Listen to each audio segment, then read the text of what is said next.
Alex Jones invades Capitol Hill, and it's weird. I'm Ben Shapiro. This is The Ben Shapiro Show. Every day you think we've reached the seventh circle of hell. You'd be wrong. You'd be wrong. There are always further steps down to the seventh circle. We will never reach the seventh circle of hell. There's a story today, actually, that aliens had supposedly landed at or hovered over one of President Trump's actual golf courses in Scotland. All I can say is that that's how this has to end, right? That President Trump is the president when we actually make first contact with aliens of another planet. For sure. We'll get to all the news, I promise. But first, we have to talk about your shaving habits. So you want to be prepped if the aliens do arrive. You want to look good. And if you want to look good, you want to smell good, you want to look like a decent human being, you need all the products the Dollar Shave Club has to offer. They have everything you need to look, feel, smell your best. They have amazing shower stuff, hairstyling products, toothbrushes, toothpaste, and of course, razor and shave supplies. So I am particularly fond of their amber and lavender body cleanser. It is delightful. So is their black pepper and sage shampoo. Oh my goodness, these things just make me smell wonderful. I mean, people at the office could attest to it, but it'd be sexual harassment. We'd have to report them to HR. It's that good. Okay, that's how good the Dollar Shave Club stuff is. That's how I get ready, but you're not me. You might have your own way to get ready. You might shave your whole body to get ready for a bike race because you're some sort of weirdo. Well, Dollar Shave Club's executive razor and shave butter can help you do even that. You might do your hair to get ready for your soccer match because you're one of those weirdos who plays soccer. But DSE can do that for you as well. The thing is, no matter what you do to get ready, DSE has everything you need. And right now, you can get ready with an amazing deal on any one of their starter sets. I recommend that Daily Essential starter set because, again, I love that amber lavender body cleanser. Head over to dollarshaveclub.com/Ben. Pick your own DSE starter set for just $5. After your starter set, products ship at regular price. That is dollarshaveclub.com/Ben. Again, dollarshaveclub.com/Ben for the special deal. All right, so we begin today with this anonymous op-ed in the New York Times, which is solely designed to lead to a full-on mole hunt inside the White House. Basically, there's an op-ed in the New York Times. It is by an anonymous person. The New York Times did not reveal the name of the person who wrote this op-ed. And the essential contention of the op-ed is that President Trump is a crazy person and all the people around him are restraining him from being crazy. Which, okay, like, all right. What do you want from me? I mean, okay, we'll talk about the ramifications of this. It is titled, I am part of the resistance inside the Trump administration, which, of course, is titled just to piss off President Trump. I mean, this is almost specifically designed to make President Trump go full Captain Queeg looking for the strawberries. We're pretty much going to get the entire Kane mutiny in real life. It'll be just spectacular. Here is what the article says. President Trump is facing a test to his presidency unlike any faced by a modern American leader. Sorry, I first have to note, the New York Times ran an editorial note at the top of this piece. And here's what they write. I mean, this is just virtue signaling of the highest order. The Times today is taking the rare step of publishing an anonymous op-ed essay. We have done so at the request of the author, a senior official in the Trump administration, whose identity is known to us and whose job would be jeopardized by its disclosure. We believe publishing this essay anonymously is the only way to deliver an important perspective to our readers. We invite you to submit a question about the essay or our vetting process here. Well, this does raise a weird question. Will the New York Times reporters now seek to dig into who actually wrote the anonymous New York Times op-ed? They could just walk down the hall and presumably start grilling their own editors, but that gets real weird. Anyway, here's what the piece says. President Trump is facing a test to his presidency unlike any faced by a modern American leader. It's not just that the special counsel looms large, or that the country is bitterly divided over Mr. Trump's leadership, or even that his party might well lose the House to an opposition hell-bent on his downfall. The dilemma, which he does not fully grasp, is that many of the senior officials in his own administration are working diligently from within to frustrate parts of his agenda and his worst inclinations. I would know. I am one of them.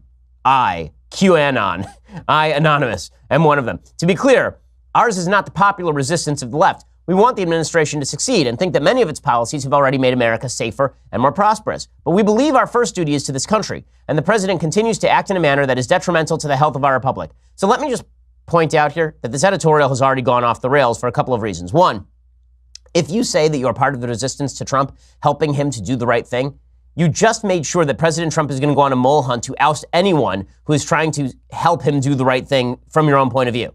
You've ensured that President Trump is going to go full on, bring everybody into a room, prisoner's dilemma, bring in the rubber pipe, beat the crap out of people. We're going to separate people into rooms and threaten their families until we find out who is thwarting the president's will. Second, those two sentences are in complete contrast with one another. One is that they want the administration to succeed and think many of its policies have been great. And then there's a sentence that says that they believe their first duty is to the country, and the president continues to act in a manner detrimental to the health of our republic. How do you want the administration to succeed if you think the president is acting in a manner detrimental to the health of the republic? This is basically justifying everything President Trump ever said about the deep state, but it's actually just the shallow state. It's a bunch of people working inside his administration, who presumably he appointed, who are working to thwart his will, and then talking about it in the New York Times.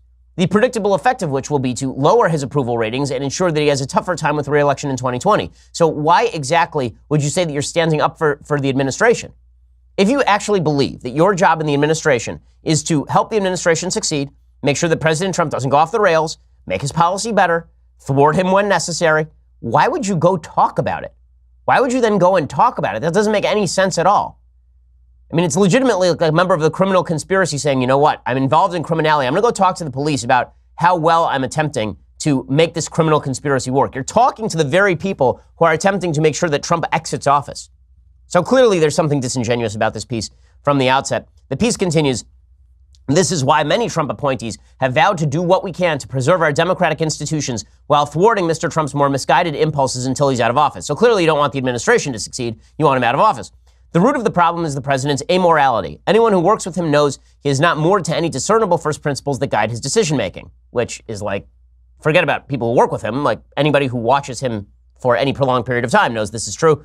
The president considers himself a pragmatist. He's never said that he is a first principles guy.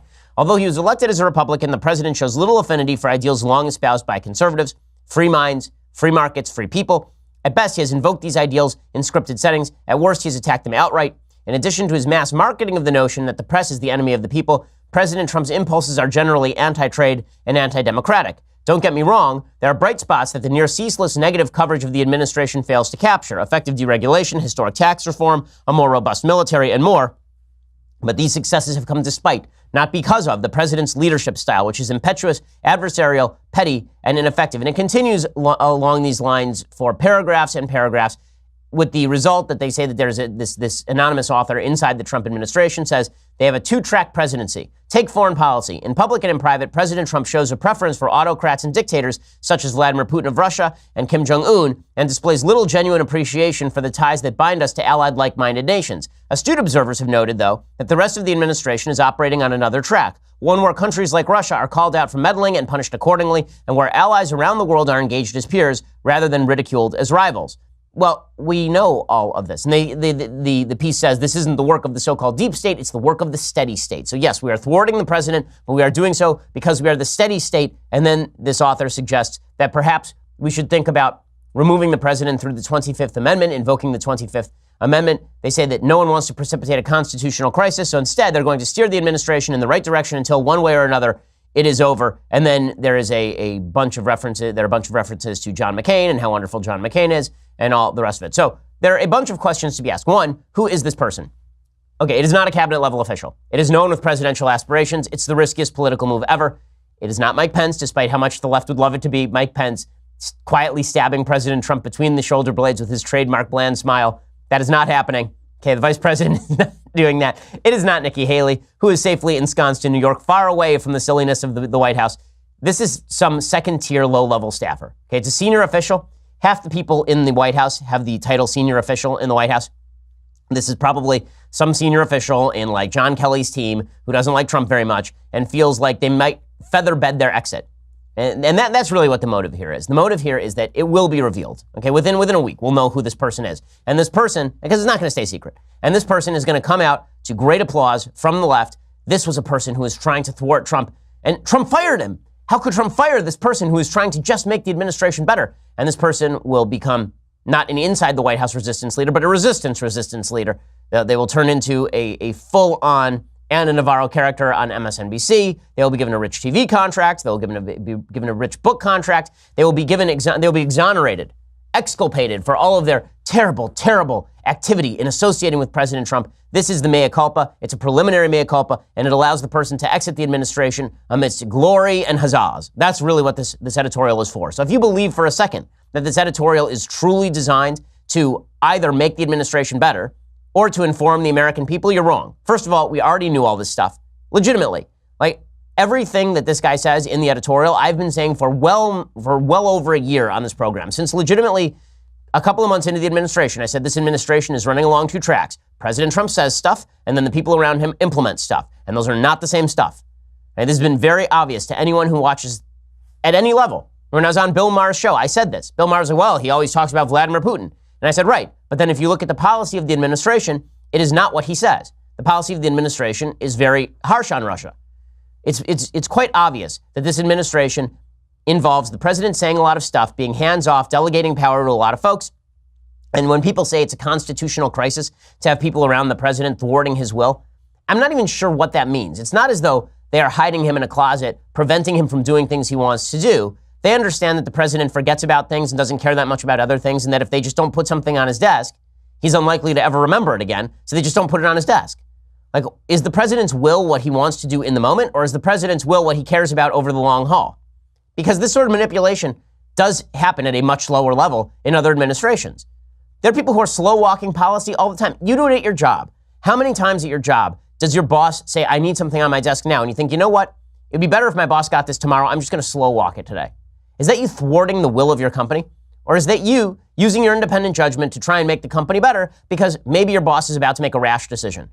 And this sort of stuff happens all the time in your regular job. If Trump doesn't like it, he still has plenary power over the executive branch. He can fire whomever he wants. This person will be uncovered and fired. Nonetheless, the White House is going to be torn apart by the chaos of now attempting to uncover who exactly the mole is.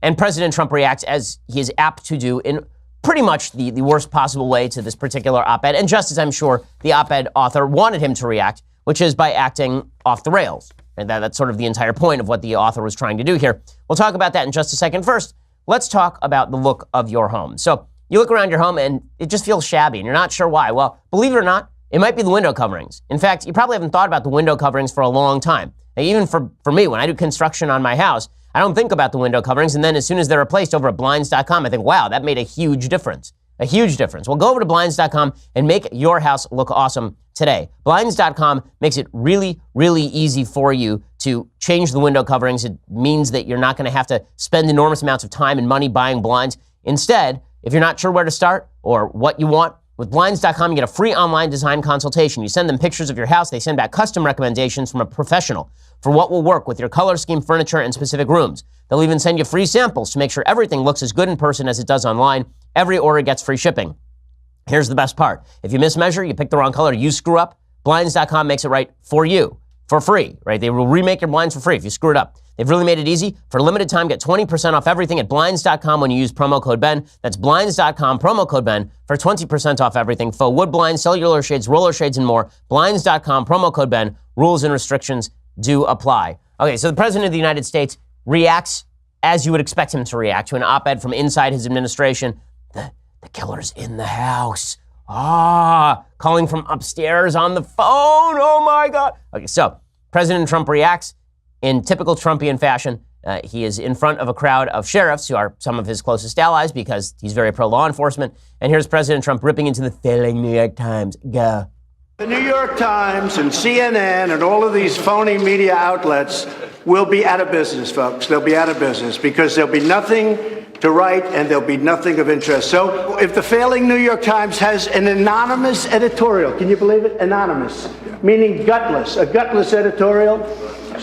We're doing a great job. Okay, and the truth is he's not wrong about it being gutless. Like, if the person actually wants to take a stand against the administration publicly, quit. Quit and talk about how terrible it was. Or, alternatively, if you actually want to work inside the administration and make it a better place, shut your face. Why are you going to the New York Times to brag about how you anonymously are helping the administration from the inside, except to provide yourself cover later? This is very obviously self-interested. Do you really think anybody at the New York Times would have printed an anonymous op-ed from somebody inside the Obama administration making the same claims? Highly, highly, highly doubtful, because printing anonymous op-eds is kind of frowned upon. It's kind of frowned upon for pretty good reason, which is that there's no way to vet the claims of the person who's actually making those claims. Like, we don't know who the senior official is. It could be some low-level person who's met Trump once. There are hundreds of people working in the White House, hundreds of them. So that is quite plausible. But President Trump then goes to Twitter and he decides that he is going to lose it. So President Trump had a couple of tweets. He tweeted out, does the so-called senior administration official really exist? Or is it just the failing New York Times with another phony source? If the gutless anonymous person does indeed exist, the Times must, for national security purposes, turn him or her over to government at once. So No, the New York Times isn't going to do that. That's not a thing. Okay, the press doesn't have to turn people over to the federal government for writing an op-ed that rips on the administration. That's not an actual thing. And then the president had one more tweet, all caps, treason, question mark. So I guess now we're going to execute this person. We're going to find them. Like the prescribed penalty in the Constitution for treason is death. So presumably we will find this person, take them out back, and trample them. He'll take his tie off, and then he will strangle him with the oversized red tie. It'll be quite amusing. But here's the problem with President Trump's response. Basically, the op-ed says the president's and it is. It's a terrible, stupid, backwards, outrageously dumb op-ed. But the central contention is President Trump is a crazy man, and we have to restrain him. And President Trump's response is, "I'm not crazy. You're crazy. You're so crazy. I'm going to take your head off. I'm going to rip it off your neck, and then I'm going to defecate down your throat hole. That's what I'm going to do to you. I am going to rip your legs off and beat you to death with them. You calling me crazy and out of control. How dare you? Unbelievable. Unreal." And Mr. President, if you wanted to react in, the fashion that is most likely to put this to bed, what you would say is, there they are talking again. Of course, the New York Times is going to print this sort of stuff. Not, they should turn over this bastard to me so I can blow a hole in him with this drill. I'll just take this, I have a screwdriver right here. I will stab him in the face 100 times. I will shoot him on Fifth Avenue and I will lose no support. At this point, you have to laugh so you don't cry because it is pretty wild stuff. But it is also true that this op-ed does no good. It is actually deeply counterproductive because all it does in the end is drive President Trump to throw out anyone who may be actually trying to curb those worst excesses, and now we get to spend months trying to drill down on how it is, on exactly how it is that this happened in the first place. Okay. Meanwhile, speaking of stupidity, awfulness, counterproductive nonsense, we need to stop these judicial hearings. These judicial hearings are a waste of time. These Senate Judiciary Committee hearings are just a place for prospective presidential candidates to grandstand. Now, Brett Kavanaugh is doing, a fine job at what his job is here in these judicial hearings, which is to obfuscate how he feels on every particular issue. The way this works, thanks to Ruth Bader Ginsburg, is that Ruth Bader Ginsburg, when she was questioned about specific cases, she said, "I'm not going to answer any questions about prospective cases or cases in the past. I'm going to sit here and look at you weird." And that was basically how that's now how we do judicial hearings. People ask questions that are designed to elicit a response from the cheering throng on either side of the aisle, and then the judge sits there, and the judge basically stares weirdly at them. Well, that's basically what happened yesterday, and Kavanaugh's a pro at it. I mean, here's Kavanaugh, for example, giving an answer on Roe versus Wade. This is clip 11. Here's Kavanaugh answering on Roe versus Wade, giving about the vaguest answer he could possibly give. Senator, I said that it's settled as a precedent of the Supreme Court entitled to respect under principles of stare decisis. And I understand your point of view on that, Senator, and I understand how passionate and how deeply people feel about this issue. I understand the importance of the issue. I understand the importance that people attach to the Roe v. Wade decision, to the Planned Parenthood versus Casey decision. Okay, that's a big way of saying nothing. Right? When he says that it's precedent based on precedent, right, and the Supreme Court is not bound by precedent. So what are you going to do on the case? The answer is we have no idea. That's not stopping the New York Times from printing leaked Kavanaugh documents about abortion and affirmative action. And they're calling it a bombshell. A bombshell. Is it really a bombshell? No, of course it's not a bombshell. Of course it's not a bombshell. Judge Kavanaugh, when he was working for the Bush administration, was considering a draft opinion piece that supporters of one of Mr. Bush's conservative appeals court nominees hoped they could persuade anti-abortion women to submit under their names. It stated it is widely accepted by legal scholars across the board that Roe v. Wade and its progeny are the settled law of the land. And Kavanaugh proposed deleting that line, writing, "I am not sure that all legal scholars refer to Roe as the settled law of the land at the Supreme Court level, since the court can always overrule its precedent, and 3 current justices on the court would do so." That doesn't mean he would do so. That is an apt and accurate description of the state of the law. The Supreme Court can overrule anything. When people say settled law of the land, what they really mean is we don't want people to reopen it, and it's an inaccurate description. There's no such thing as the settled law of the land in Supreme Court jurisprudence. Stare decisis does not always apply. Precedent does not always apply. If it did, then Plessy versus Ferguson would still be on the books, and people would still be segregating bus cars at the behest of the state. So that's not a thing. But again, Brett Kavanaugh is being run through the ringer specifically for political purposes. Here, for example, is Kavanaugh being asked about presidential pardons. again, he's not going to answer this question, but we're going to pretend like these hearings matter. The question of self-pardons is something I have never analyzed. It's a question that I have not written about. It's a question, therefore, that's a hypothetical question that I can't begin to answer in this context as a sitting judge and as a nominee to the Supreme Court. And the other half of that is... Okay, so again, he's got no answer on that because he doesn't have to answer any of that. This entire hearing is just designed for Democrats to grandstand for 2020. They are basically just standing there shouting, just shouting. That's it, right? They're my son when he wakes up in the morning and he screams from his crib, "Dada, come get me!" Okay, these are the Democrats. Pay attention to me. Attention now, please. I just saved you like 35 hours of watching Senate Judiciary Committee hearings. That's all Senate Democrats are doing. And right now, the two who are best at it are Kamala Harris, who is being taken seriously, and Cory Booker, who is a parody of a parody.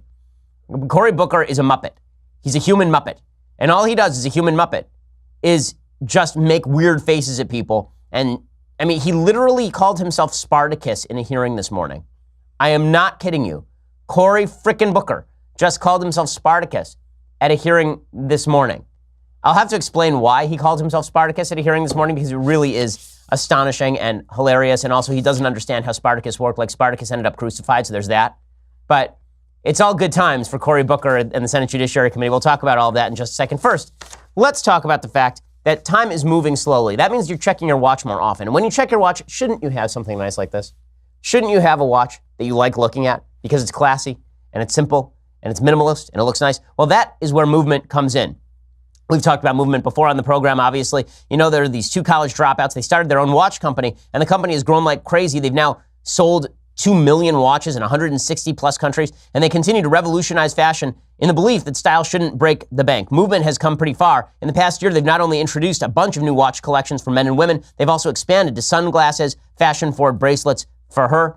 I've got the sunglasses. My wife has the sunglasses too. They have all these great options, and they, as I say, they're really durable. So this makes a difference to young parents like me, because my kids will grab my watch and just chuck them against the wall. Movement watches stand up to the beating. Movement watches are about looking good, keeping it simple. They don't tell you how many steps you've taken. They don't blow up your wrist with text messages. Instead, they just tell you the time in the classiest way. Movement watches start at $95 at a department store. They're like $400, $500. They cut out the middleman. Right now, get 15% off today with free shipping and free returns by going to mvmt.com/Shapiro. That's mvmt.com/Shapiro. See why the movement keeps growing. mvmt.com/Shapiro. Join the movement. Go check it out right now. Okay, so Cory Booker, as I say, he calls himself Spartacus. Why? Because he decided today that he was going to violate the rules of the Senate by simply releasing a bunch of classified documents. Now, the way this works is that there are a bunch of documents that are shown to the various senators on the Judiciary Committee that are held closely by executive privilege.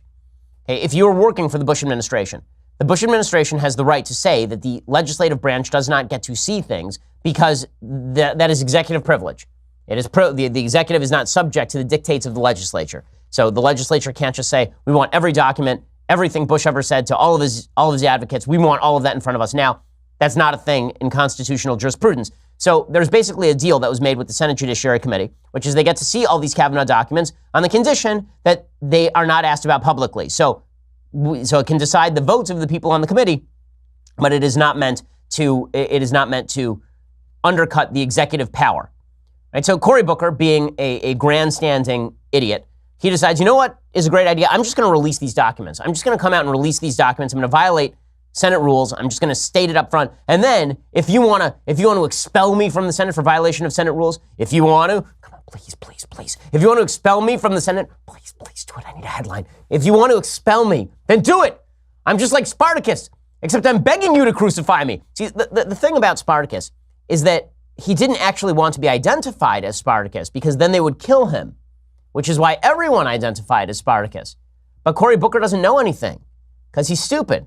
So instead, he says that he is like Spartacus in basically begging to be crucified. He says, please expel me. Please do it, because if you do it, maybe I can run for president because I'll show how much Republicans hate me. And then I can make weird googly eyes and I can do my weird jazz fingers. It'll be all weird, but I'll be president because it's weird. So here's Cory Booker being all weird. I will say that I did willingly violate the chair's rule on the committee confidential process. I take full responsibility for violating that, sir. And I violate it because I sincerely believe that the public deserves to know this nominee's record. In this particular case, his record on issues of race and the law. And I could not understand, and I violated this rule knowingly, why these issues should be withheld from the public. Now, I appreciate the comments of my colleagues. This is about the closest I'll probably ever have in my life to an I am Spartacus moment. Oh my God. This guy's like the Nick Cage of the Senate. Just every scene that he acts in, it's like, oh, hey, what are you, what? Have you ever seen chewing of the scenery like this? Here's the thing. Kamala Harris is good at playing the prosecutor on TV, and she's actually good at this. Cory Booker is he's the worst kid in your high school drama class. He, like the kid who at one point watched movies in like the 1980s and thought that Arnold Schwarzenegger's performance in Kindergarten Cop was the apotheosis of good acting. I was like, you know what I'm going to do? I'm just going to shout a lot. Who thinks that William Shatner is a great actor? And he's like William Shatner. Everything he says is gone! Every single thing. So there's Cory Booker doing that. And then Cory Booker, he's just the worst. The knowingly violating the rules. Like when he says, I knowingly violated the rules, I am giving you every motivation that you can for, please, I need the attention. No one's paying attention to me. Pay attention to me, please. Here's Cory Booker again. Pay attention to him, people. Pay attention. He needs your attention. He wants your attention. Why don't you love him? Why don't you pay attention? You can't just ignore me. He's going to boil a rabbit. Here's Cory Booker. To Senator Corden actually made a very good point. I knowingly violated the rules that were put forth, and I'm told that the committee confidential rules have knowing consequences. And so, sir, I come from a long line, as all of us do as Americans, and understand what that kind of civil disobedience is, and I understand the consequences. So I am right now, before your process is finished, I'm going to release the email about racial profiling. And I understand that the penalty comes with potential ousting from the Senate. Please oust me, please, please. Show the Democrats that I'm really committed to this. Show all the base that I'm really committed to this by ousting me. Make me a martyr. Martyr me. Martyr me. It's like, oh my God, he's just terrible at this. So it actually makes you appreciate Kamala Harris, who is better at this, right? I mean, at least if you're going to watch this sort of thing, you hope that they're pretty good at it. Kamala Harris is better at it, or at least she's being taken more seriously by the media. She's decided that she is now going to go after Brett Kavanaugh. Based on what? Based on like the stupidest crap you've ever heard. So here's Kamala Harris completely getting wrong the law about abortion. Well done, Kamala. Can you think of any laws that give government the power to make decisions about the male body?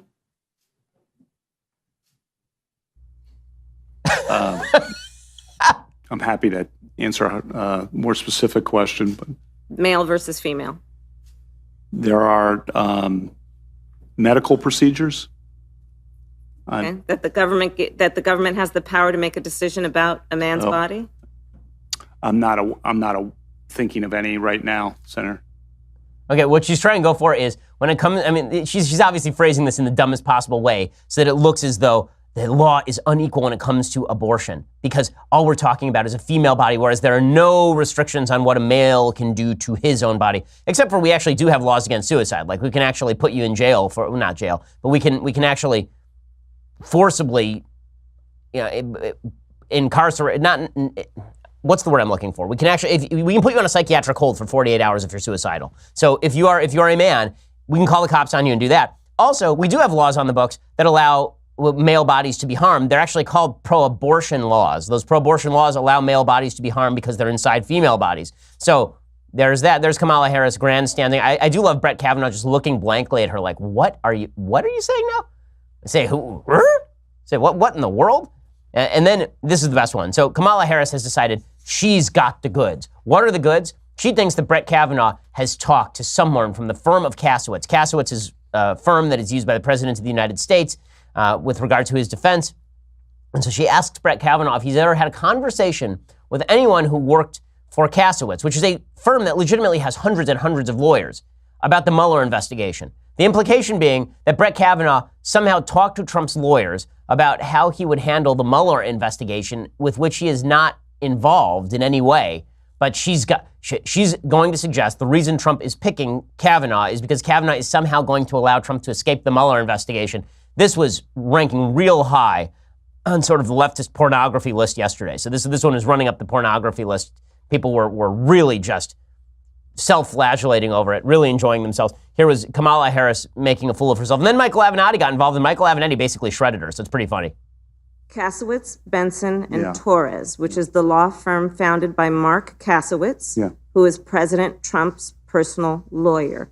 Have you had any conversation about Robert Mueller or his investigation with anyone at that firm? Yes or no? Well, is there a person you're talking about? I'm asking you a very direct question, yes or no? I need to know I'm not sure I know everyone who works at that law firm. I don't think you need to. I think you need to know who you talked with. Who'd you talk to? Okay, and then it continued like this for like 7.5 minutes. Okay, Kasowitz Benson has 266 attorneys. Do you think that he's racking his brains right now going, who have I talked to? Did they once work at Kasowitz? I don't want to perjure myself by saying I've never talked to anybody about the Mueller I don't remember every conversation I've ever had about the Mueller investigation. I've talked to thousands of people, it turns out, about the Mueller investigation, but I'm not sure who worked for Kasowitz at the time. But this was supposed to be, the great uncovering. Of course, there's nothing there. Michael Avenatti basically said, this is a big mistake. Prosecutors are not supposed to ask questions to which they don't already know the answers. So if it turns out that Kamala Harris has nothing here, then she was just grandstanding. And speaking of grandstanding, you just heard Cory Booker talking about how he was going to uncover all of the evils of Brett Kavanaugh by revealing all this classified information. Well, it turns out that Cory Booker, he played himself. Cory Booker played himself. Congratulations, he played himself. Cory Booker, the emails, what do they show? There's an email titled racial profiling. And then it turns out that in these emails titled racial profiling, Brett Kavanaugh openly says that we are not going to allow people to use race or national origin in airport screening and law enforcement generally in the immediate aftermath of 9/11. He says, my own view is that, as required by the traditional equal protection standards, we must at least consider how to construct a race-neutral system. I can imagine such a system that could be effective, perhaps even more effective than the one based on racial classifications. This sort of system would require airlines and governmental authorities to obtain more personal information from the flying public, and there is some resistance to that within the group on the grounds that would be too burdensome, invasive of privacy, and so forth. The people who favor some use of race or national origin obviously do not need to grapple with the interim questions, but the people who generally favor effective security measures that are race neutral, in fact, do need to grapple now with the interim question of what to do before a truly and effective and comprehensive race neutral system is developed and implemented. So in other words, Cory Booker wanted to show how Kavanaugh was a racist and instead showed how Kavanaugh was not, in fact, a racist. So well done, Cory Booker, you complete and utter douchebag. So in just 1 second, we'll get to more from the Senate Judiciary hearing. We'll also get to other hearings that were happening on the Hill yesterday, which were similarly bizarre because we live in a parallel universe in which nothing makes sense anymore. But first, let's talk about your coffee. If you've ever found yourself wincing at the weak taste of coffee from one of those left-leaning corporate brands, you probably thought, I wish they spent less time on that meaningless bias training and deciding who can use their bathroom and more time on making good coffee. Well, this is why you need Black Rifle Coffee. It is first-rate coffee. I've tried it myself. It is excellent coffee. We have it here at the office. Founded by former special ops vets, Black Rifle delivers the best roast-to-order coffee right to your door. And by the way, the guys who run it, they're awesome. This guarantees you are getting fresh premium coffee with every order, and Black Rifle has a coffee club that makes things easy. No lines, no running out, just great coffee shipped right to your door every month, hassle-free. And when you join their coffee club, you'll receive discounts and offers not available to other customers. Not only does Black Rifle make awesome coffee, they also give a portion of their sales to veterans and first responder causes as well. When you choose Black Rifle, you are choosing a company that supports our vets, serves coffee and culture to people who love America. Visit blackriflecoffee.com/Ben. Get 15% off your order right now. That's blackriflecoffee.com/Ben. These guys are hardcore, and so is their coffee. It's awesome. blackriflecoffee.com/Ben for 15% off. Again, blackriflecoffee.com/Ben. So just spectacular performance by all the members of the left in this judicial hearing. But that wasn't the only hearing where things were going wildly wrong in the Senate. They were also going wildly wrong in the Senate at tech hearings. So yesterday there was a Senate committee hearing with Facebook and Twitter and the leadership of those companies talking about the level of social media censorship that occurs on a regular basis. We'll talk about that in just a second. But first, you're actually going to have to sign off of Facebook. So go over to dailywire.com right now and subscribe. $9.99 a month means that you get the rest of this show live, the rest of Klavan's show live, the rest of Knowles' show live. Plus, you also get to be part of our mailbag, which we are doing tomorrow, so you'll want to check that out. Also, for $99 a year, in abeyance of instead of the $9.99 a month subscription, you get it cheaper. Plus, you get the Leftist Tears hot or cold tumbler. When you spend $99 a year, get the annual because it's better and because you are helping us out. So please check that out as well. Also, make sure you subscribe over at YouTube or iTunes because that will ensure that you get our Sunday special. This week it is Christina Hoff Sommers in a fascinating conversation about Me Too and everything else. She's broken the glass ceiling on our Sunday special, by the way. She is the first female that we've had on the Sunday special. That was not, in fact, a conscious decision. I don't sit here going, I will not allow a female here until Christina Hoff Sommers enters. It's just hard to find conservative women who are based on the West Coast, honestly. But we are hoping to have more females in the very near future, including Steven Crowder. Well, sorry, I wouldn't want to actually discuss Steven Crowder's gender, but we'll talk about all that later. Go check us out right now. We're the largest, fastest growing conservative podcast in the nation.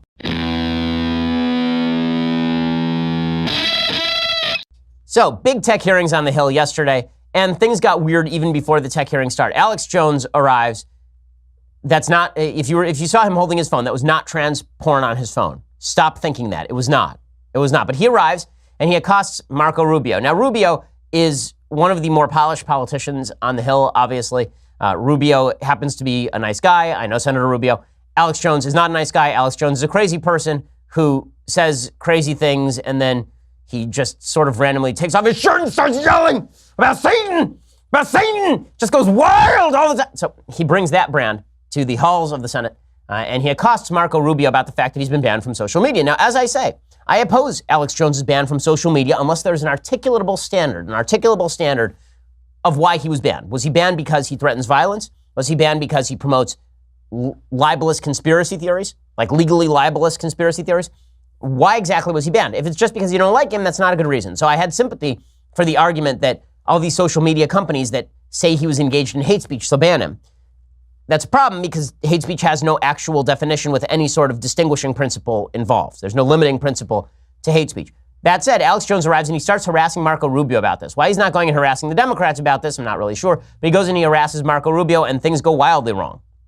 All right, man. Yeah. Well, who are you, man? Yeah, sure. I swear to God, I don't You know better who hope you you are, can man. deplatform me. Tens of millions of views. InfoWars. Bigger than Rush Limbaugh. He knows who InfoWars is. Playing this joke over here. That's why the deplatforming didn't work. But here's the question. Here's a question. Hey, don't touch me again, man. I'm asking you not to touch me. Well, sure, I just patted you nicely. I know, but I don't want to be. I don't know. Oh, you want me to get man. arrested? I don't know who you are. It's not just going to You're take my not First gonna get Amendment. arrested, man. It's You're not not just gonna enough to get take my arrested. First I'll take care of it Amendment. myself. He'll beat me up. Did you just? I didn't say Yeah, that. no, I am, but he's so mad. You're not going to silence me. You're not going to silence America. Okay, so it's just amazing. So first of all, the first rule of engaging with trolls is don't engage with trolls because there's really no way that it works out well. Although I will say that if there would be a physical altercation between Alex Jones and Marco Rubio, who's considered beta cuck number one by the Alex Jones crowd, were to knock Alex Jones and his mega steroidal coffee crop of garbage, if you were to knock him on his ass, I'm not in favor of physical violence. I think law enforcement is useful. We live in a civilized society for a reason. But if they were to get in a physical altercation and Marco Rubio were to undercut Alex Jones' entire brand by knocking out Alex Jones, I would laugh a little. And when I say a little, I mean I would never stop laughing. I would miss the show the next day because the laughter would be so great. So that's how it went. Marco Rubio then did an interview in which he said, I know you guys have to cover it, but you guys give these crazy people way too much attention. We're making crazy people superstars. So you're going to get crazier people. And of course, Rubio is right. All the coverage on Alex Jones is designed for that. It is also true that the President of the United States happens to be one of the people giving Alex Jones inordinate attention.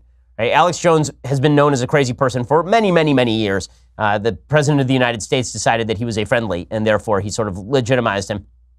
In any case, let's talk a little bit more about these tech hearings. So these tech hearings, they were demonstrative of the fact that these social media companies really have no clue as to what their actual goal is. Is their goal to, quote unquote, better the public discourse?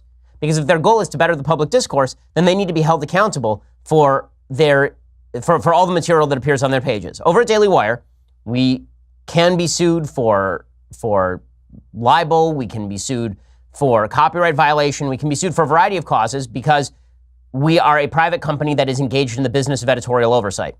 if you are basically just a platform and you're not involved in editorial oversight like Reddit or 4chan or presumably Facebook, then you can't be sued on the same grounds. So an article that we could be sued for, if we posted on Facebook, Facebook could not be sued for. But if Facebook is policing everything and deciding what comes down and what stays up, well, now they look a lot more like the Daily Wire than they look like the phone line.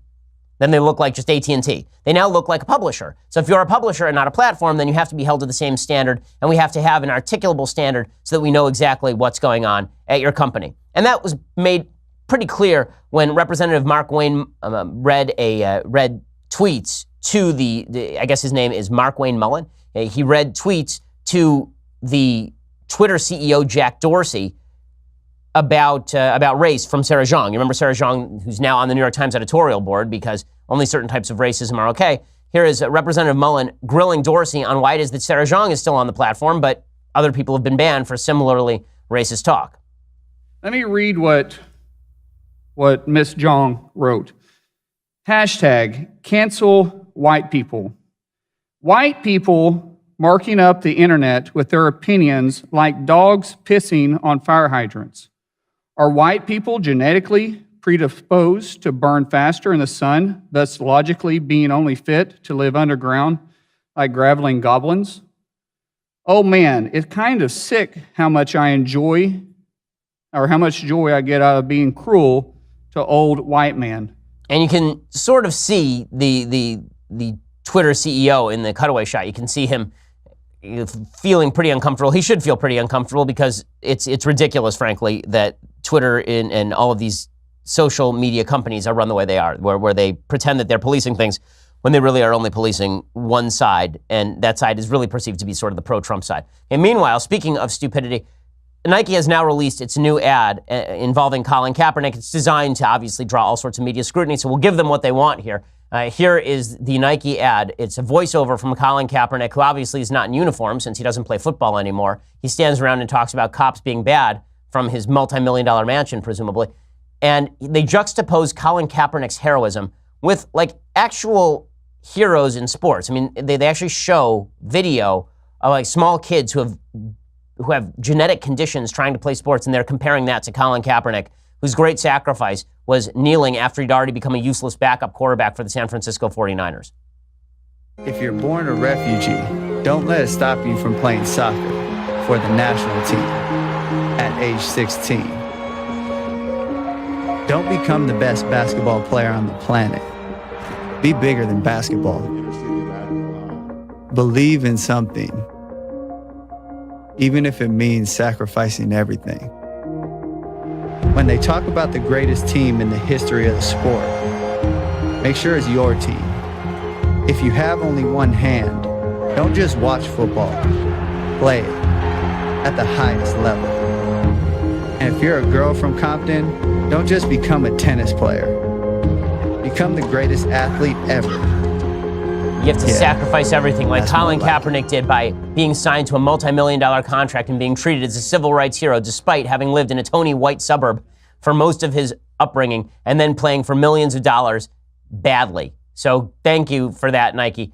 It really just what's amazing about this is all of these success stories, or at least a huge number of these success stories that are being shown here, are American success stories. Venus Williams and Serena Williams are American success stories. The U.S. women's soccer team is an American success story. These are stories that happen in America because America is a great country, but we are going to be presented with this theme by a corporation attempting to make money in America off American citizens, that really America is a place that presents nothing but endless obstacles and challenges, and you have to be a self-sacrificial character like Colin Kaepernick to truly sacrifice everything. The whole thing's ridiculous and insulting, but I guess if Nike thinks they can make money off it, more power to them. If they lose some sneaker sales off of it, I would not be heartbroken over any of that. Okay, time for some things I like and then some things that I hate. So, things that I like, I've been rewatching Rome on HBO. It's early HBO, which means early HBO is even more porny than sort of later HBO.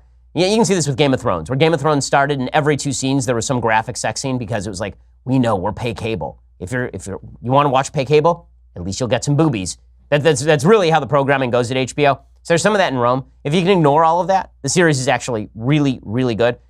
Here's some of the preview for Rome, which is worth rewatching. And especially now, you can get it on like Amazon Prime, and that means that if you are apt to do as I am, you can just fast forward right through those scenes and get to the good stuff, the actual politics.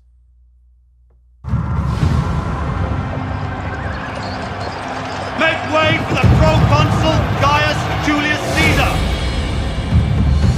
You've entered the city under arms. The gods know my intentions are peaceful. Rome has fallen into the hands of a corrupt monster. What do you do? By the spirits of my ancestors, I curse Caesar. So it's good. It's really well done. It's entertaining. It's got some of the best characters. In the one character named Titus Pillow is one of the better characters in TV history, and kind of TV aficionados are big fans. So check it out. It's available via Amazon Prime on HBO, or if you're an HBO subscriber. So that's worth watching. Okay, time for some things that I hate. So now every corporation feels the necessity to get involved in politics. Levi's is now pledging more than $1 million to gun control organizations in an effort to curb the gun violence in the, quote, very communities where we live and work. One of the reasons why this is happening is because Nielsen numbers show that there are large numbers of people on the left who want their corporations to be socially conscious. People on the right, we basically just go and buy what we want. And most people buy what they want. But there are a lot of people on the left who are like, well, I'm not going to buy those jeans unless I feel good about it. It's conspicuous consumption. There are actual studies that show that people only buy Priuses because they look strange. Really, like if you go up to San Francisco, there's a study, it's probably 5 years ago, there's this study, and what it showed was that the Toyota Prius, which looks like a weird bubble, it's a very ugly car, and the Honda Hybrid Civic, which looks exactly like a normal car, but gets exactly the same kind of electric gas mileage as a Toyota Prius, the Hybrid Civic did not sell at all. The Prius sold a lot. Why? Because the real reason people were buying a Prius was not because it was energy efficient, because they didn't actually care what it did. They just wanted to signal to all of their friends they cared about the environment. It's like slapping a bumper sticker on your car. Well, it's the same thing now with corporate brands. So you're going to see more and more of this preening from these various companies. And then if the companies don't preen, then they are going to be considered just awful, terrible. You know, how dare they not kowtow to the social justice warriors? Everything's going to get more political, not less political. It's going to get uglier before it gets better. Okay, other things that I hate. So the President of the United States made some comments about the current controversy in the Catholic Church, and these comments are just foolish. He made these comments to the Daily Caller. Do we have audio of it? Okay, so here's what he said. He said, "It's so sad to watch. To me, it's one of the sadder stories because I respect so much the Catholic Church, and to me, it's a very sad story," which is correct. But then he says that he was surprised at Cardinal McCarrick. And then he was asked about the Pope. And he said, the Pope is handling the crisis the best anyone can handle it. The Pope is handling, I get the best anyone can handle it. How is he going to handle it? Okay, well, no, the Pope is not actually. It's funny because you remember that Trump has attacked the Pope in the past, right? He actually went to war with the Pope over illegal immigration. But when it comes to child molestation, he's not willing to make a couple of comments about the Pope. That seems sort of strange to me. I don't understand why exactly he would not be calling for more from the Pope, except that he just doesn't want that controversy. I understand not wanting the controversy, but if you're going to engage with every political controversy under the sun, it seems to me this would be a good place to put a little bit of weight. Okay, final thing that I hate, and then we'll do a quick psalm for a little bit of uplift. So Beto O'Rourke, who is not in fact Hispanic, is a Texas senatorial candidate. He's running against Ted Cruz, and he's being upheld by the media as some sort of wonderkind. He's going to bring decency and grace back to the national stage. He's like white Barack Obama. He actually is more like white young John Kerry. If you watch him, he looks more like John Kerry. His mannerisms are more like John Kerry. He doesn't have the Boston accent. Otherwise, he resembles John Kerry in a lot of ways. He was on Ellen, because this is what we do now. You know, Ellen, she's a nonpartisan, guys. Stop it. She's nonpartisan. She just wants humor. She just wants everybody to get along, which is why she's going to host a bunch of Republicans next thing you know. Except she never will. She's going to host Beto O'Rourke. So here's Beto O'Rourke talking about the national anthem protests and, of course, coming down on the side of people who protest the national anthem. If this guy wins in Texas, man, the Republicans are in serious trouble. But it's hard to think of a major or important or significant change that we've made as a country that wasn't painful, that didn't require these difficult conversations, these unguarded moments with one another that ultimately produce change and progress in the right direction. He is so exciting. I understand what all the buzz is about. Oh, the excitement. But this idea, well, we'll have these conversations and they'll generate change in the right direction. No, they won't. They won't. I'm sorry. People who are kneeling for the national anthem are generally not interested in a conversation, which is why they are kneeling for the national anthem. If they wanted to have an intelligent conversation about police regulations and police implementation of rules, we could have that conversation in an intelligent way. Or, theoretically, we could just kneel for the anthem and pretend the entire country is in favor of police malfeasance. Okay, time for a quick psalm. So we have been going through a psalm a week. We are up to Psalm number 8.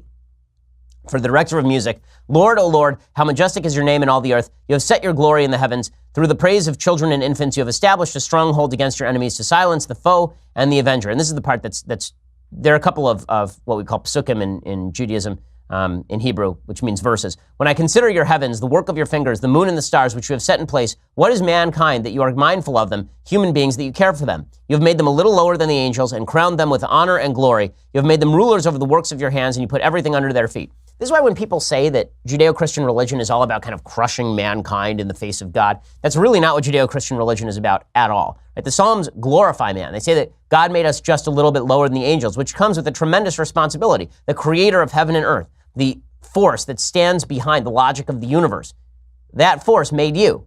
And that force expects something of you. God expects something of you. Right? He made us a little lower than the angels. And in some ways, in our creative capacity, he made us higher than the angels because the angels don't create, right? The angels are just emissaries. When God suggests that we are a little lower than the angels and that we've been crowned with glory and honor and has made us rulers over the works of art, that comes with a responsibility. It's not just about, I think in Western civilization, we've erred too much on the side of man is glorious and therefore he should feel free to do whatever he wants. And in guilt cultures, shame cultures, there's a difference. I think that we are a guilt culture. I think shame cultures have basically said that man is mud and can be ground under people's feet for the sake of the collective. We're somewhere in between, right? What we say is that man is capable of being an angel and man is capable of being a worm, but we have to make that decision, and God has expectations of us. One of the more beautiful of all the Psalms, Psalm number 8, God, how majestic is your name in all the earth. Alrighty, we will be back here tomorrow with more of the absurdities of our daily politics, plus the mailbag. I'm Ben Shapiro. This is The Ben Shapiro Show. The Ben Shapiro Show is produced by Senya Villarreal, executive producer Jeremy Boring, senior producer Jonathan Hay. Our supervising producer is Mathis Glover, and our technical producer is Austin Stevens. Edited by Alex Zingaro. Audio is mixed by Mike Caramino.